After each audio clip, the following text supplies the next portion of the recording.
Olá, a graça e a paz, seja bem-vindo ao meu canal, né?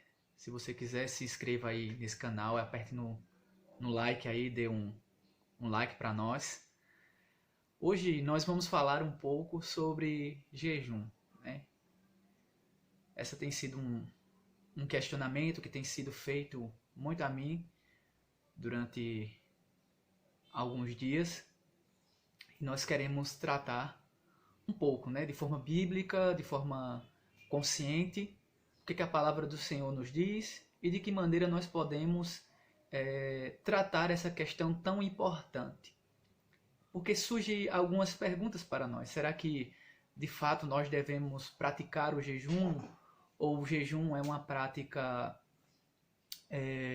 apenas judaica, né? Uma prática que não pertence ao cristianismo e que simplesmente ficou no Antigo Testamento? Então são questões que nós ficamos a refletir e a pensar de que maneira nós podemos lidar com essa questão tão importante que é o jejum. E nós vamos, com o passar daquilo que nós vamos discutindo sobre esse fato, nós vamos falar para vocês aqui de que maneira nós podemos lidar. Será que o jejum é bíblico ou não é bíblico? Será que o crente deve ou não jejuar? E de que maneira ele deve jejuar, se é que pode jejuar? Bom, nós estamos em uma época difícil. Uma época em que as pessoas estão um pouco perturbadas com tudo isso que vem acontecendo nos últimos meses. A questão do Covid-19. E diante desse fato, algumas pessoas me procuraram para tirar essa dúvida sobre se deveriam jejuar ou não e de que maneira poderiam jejuar. Pensando nisso, nós vamos tratar aqui agora um pouco sobre o jejum. Estou aqui com a minha pauta para que nós sigamos um início, meio e fim. O jejum é uma palavra que aparece no Antigo Testamento, mas não é simplesmente uma palavra, tá certo? Existem duas formas pela qual no Antigo Testamento ele aparece no Antigo Testamento. Uma, ela diz respeito a um jejum de alimentos, né? A um jejum total de alimentos, ou como o caso de Daniel, que ele faz um jejum parcial. Mas também temos uma palavra hebraica que diz assim, inanapsus. Essa palavra, ela quer dizer afligir a alma. Geralmente o jejum no Antigo Testamento, ele sempre aparece associada a outras características, como arrependimento, quebrantamento, confissões de pecados. Então o jejum no Antigo Testamento geralmente aparece dessa maneira. Aparece pela primeira vez com Moisés. Moisés, ele aparece ali de forma individual, né, jejuando. Ele está ali jejuando pelo povo, jejuando ali no Monte Sinai, para que o Senhor perdoe os pecados do povo. E dentro desse contexto, ele jejua durante 40 dias e 40 noites. Por 2 vezes seguidas, ele aparece jejuando. O jejum no Antigo Testamento, também instituído como uma lei no povo de Israel, ele aparece no dia de Yom Kippur, que era o dia do sacrifício anual que acontecia, e o Senhor estabelece ali um jejum nacional em que o povo jejuaria, quebrantaria seu coração, se arrependeria dos seus pecados, confessaria os seus pecados. Então seria um momento de afligir de fato a alma, né, como a palavra quer dizer justamente essa conotação de quebrantamento, de afligir a alma, de um momento de contrição.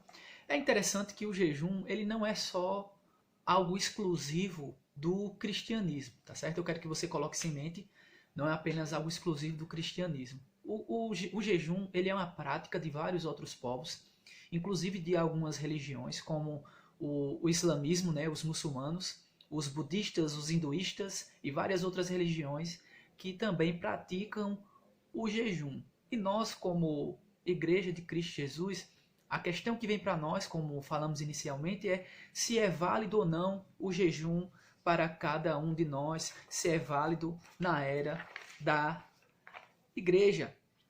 Então, partindo desse pressuposto, eu quero caminhar com você para o período neotestamentário, que abre ali o pensamento do Novo Testamento, né? De que maneira os fariseus eles praticavam. Nós vemos várias vezes Jesus Cristo discutindo com os fariseus, com os sacerdotes, conversando a respeito de questões em relação a essa, Jesus repreendendo eles sobre a forma como eles praticavam a sua piedade, a forma como eles praticavam essa questão do jejum, da oração.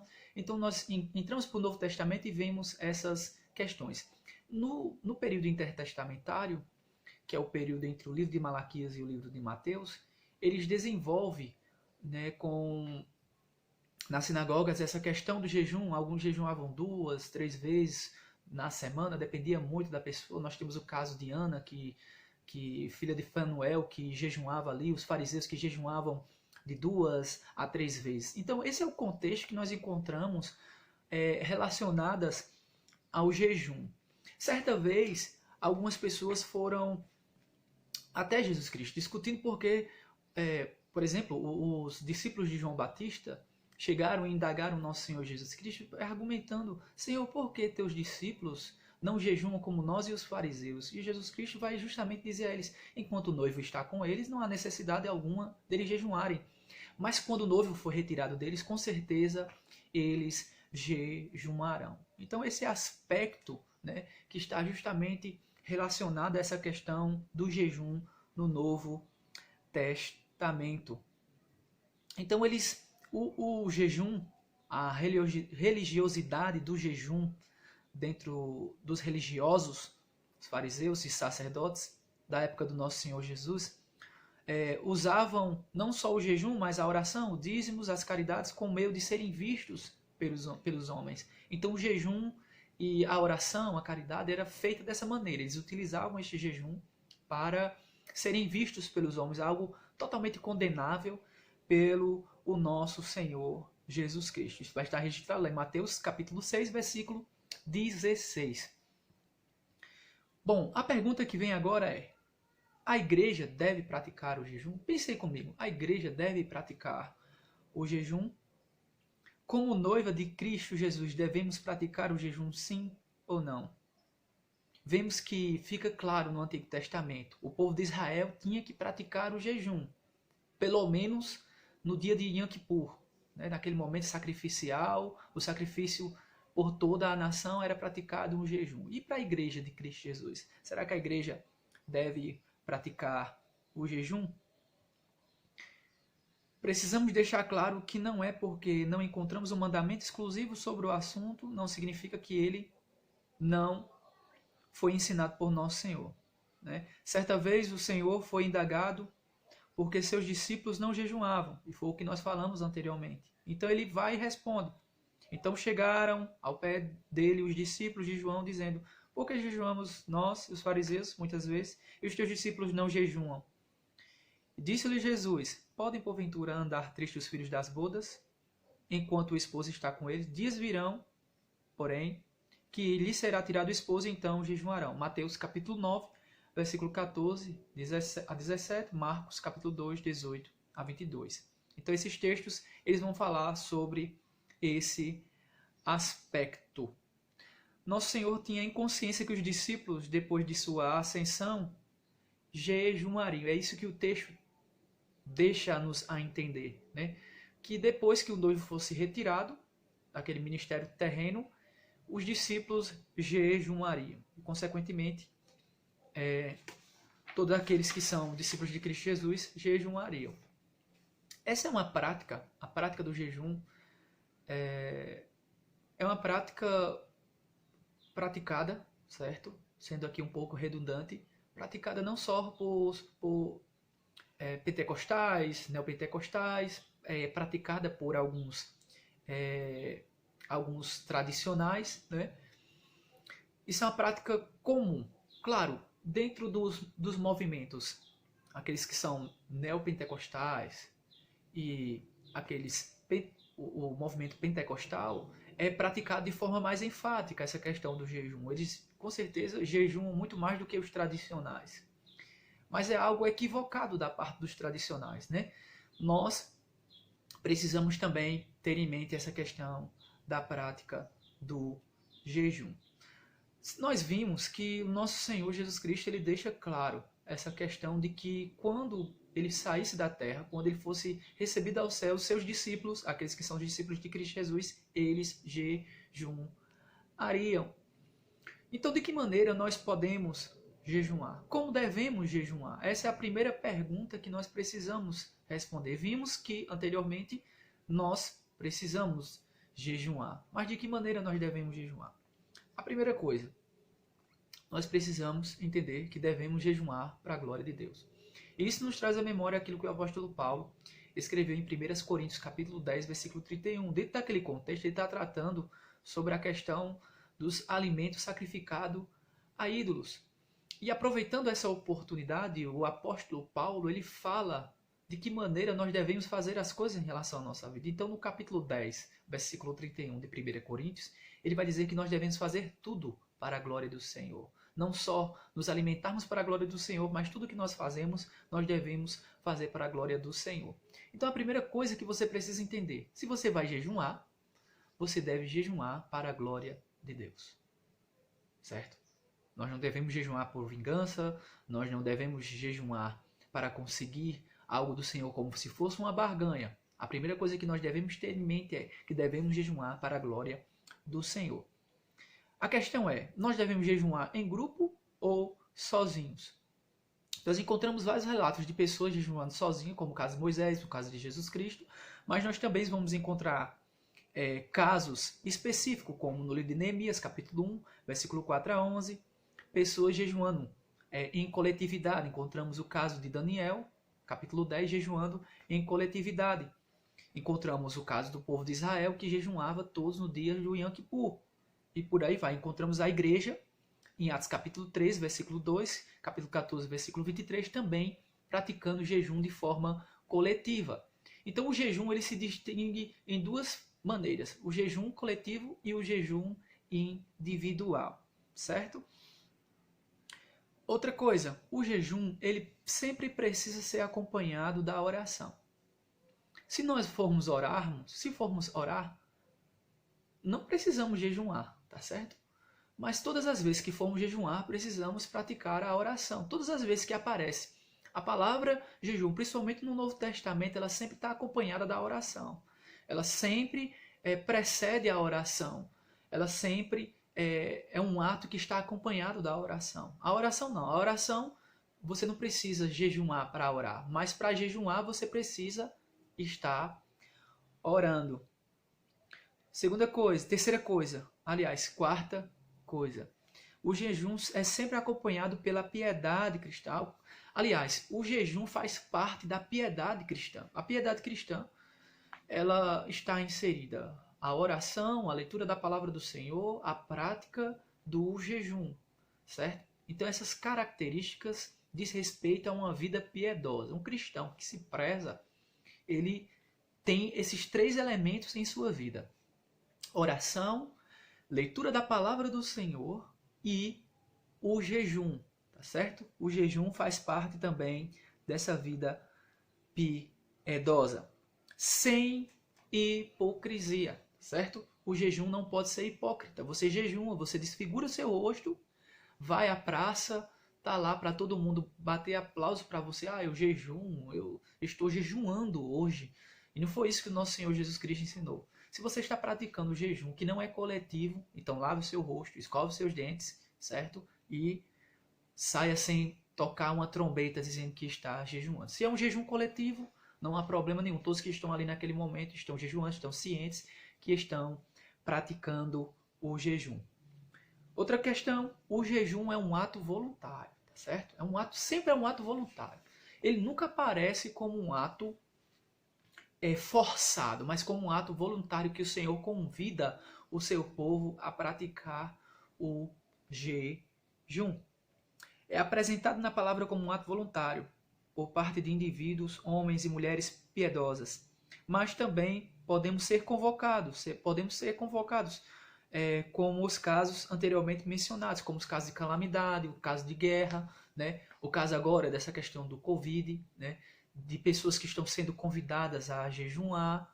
Então o jejum ele também pode ser convocado, mas ele não pode ser uma obrigatoriedade, não pode ser uma obrigação. Você não pode estar obrigado a jejuar. Tem que ser um ato voluntário. Tem que ser um ato voluntário. Se ele não for um ato voluntário, se não for para a glória do Senhor, esse jejum não serve. Para que serve o jejum? É uma atitude espiritual que demonstra dependência de Deus. O momento em que nos dedicamos à oração, ao quebrantamento, ao exame da alma, de tristeza pelo pecado e arrependimento diante de Deus, é o meio pelo qual também mortificamos a carne. Nos humilhamos diante do Altíssimo. Então o jejum ele serve para isso, tá ok? Ele serve para esse quebrantamento, essa mortificação da carne. Né? Alguns antigos chamavam até de consagração. Então é um momento de consagrar-se ao Senhor, de separar-se para o Senhor. Então esse é o primeiro objetivo. O jejum ele serve prioritariamente para nos consagrarmos ao Senhor, nos separarmos para o Senhor, afligirmos a nossa alma, como a palavra aparece no Antigo Testamento, tá certo? Segunda coisa, para que serve o jejum? Ele serve para a confissão de pecados. 1 Samuel capítulo 7, versículo 3 e 6, vai nos dizer o seguinte: o povo abandona e se arrepende de seus pecados. Diz assim: e congregaram-se em Mispa, e tiraram água, e derramaram perante o Senhor, e jejuaram aquele dia, e disseram: pecamos contra o Senhor. E Samuel julgava aquele povo se arrependeu. Então o jejum também serve para a contrição, esse momento de confissão, de confessarmos o nosso pecado. O jejum também serve para a orientação divina, né? Esdras, ele apregou um jejum para que vai estar registrado lá em Esdras, capítulo 8, versículo 21 ao 23, que ele apregou um jejum, para que o povo ele peça orientação ao Senhor, para de que maneira eles deveriam agir. Nós encontramos também lá em Atos capítulo 13, versículo 2 e 3, e capítulo 14, versículo 23, a igreja jejuando. Jejuando para quê? Para escolher obreiros, para enviar missionários. Então o jejum ele faz parte também desses pré-requisitos. Outra questão, por uma profunda tristeza ou por aqueles que nos ofendem. Neemias, quando soube da situação em que a cidade se encontrava, Neemias capítulo 1, a palavra de Deus diz que ele jejuou, que ele orou e ele jejuou, clamou ao Senhor para que o Senhor desse uma solução.